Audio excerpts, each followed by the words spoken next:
મોહિત અભ્યાસમાં નબળો હતો કારણ કે તે પોતાને નબળો માનતો હતો. તેણે કોઈ પણ પુસ્તક વાંચવાનો પ્રયત્ન કર્યો પણ તે યાદ ન રહી શક્યો કારણ કે તે મનમાં કહેતો હતો કે મને આ યાદ નહીં આવે. તેની પરીક્ષાઓ નજીક હતી. હવે તેને ચિંતા સતાવી રહી હતી કે તે પરીક્ષામાં શું લખશે કારણ કે તેને કંઈ ખબર ન હતી. એક દિવસ મોહિત ચિંતાને કારણે આખી રાત પોતાના રૂમમાં સૂઈ ન શક્યો. રાત્રે 2 વાગે તેના રૂમની લાઇટો ચાલુ જોઈ તેની માતા તેના રૂમમાં ગઈ અને જોયું કે મોહિત પલંગ પર બેસીને રડી રહ્યો હતો. માતાએ મોહિતને તેના રડવાનું કારણ પૂછ્યું. મોહિત તેના અભ્યાસ વિશે જણાવે છે કે તેને કંઈ પણ યાદ રહેતું નથી. અઠવાડિયા પછી તેની પરીક્ષાઓ શરૂ થાય છે. તેની માતા તેને સમજાવે છે, દીકરા, મજબૂત આત્મવિશ્વાસ, સખત મહેનત અને સમર્પણ એ સફળતાની ચાવી છે.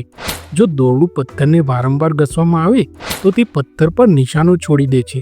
તેવી જ રીતે જો પાણી એક જ જગ્યાએ વારંવાર પડે છે તો તે ત્યાં સંકેતો બનાવે છે. તેથી તમારા પુસ્તકો ફરીથી અને ફરીથી પૂર્ણ વિશ્વાસ સાથે વાંચો. તમને બધું આપોઆપ યાદ આવશે. તો મિત્રો, આ નાનકડી વાર્તા એ શીખવે છે કે મજબૂત આત્મવિશ્વાસ, સખત મહેનત અને સમર્પણ સાથે કંઈ પણ શક્ય છે. તો મિત્રો, વાર્તા સારી લાગે તો લાઈક કરજો, ચેનલને સબસ્ક્રાઈબ કરજો. મળીશું બીજા વિડીયોમાં. જય હિન્દ, જય ભારત, જય જય ગરવી ગુજરાત.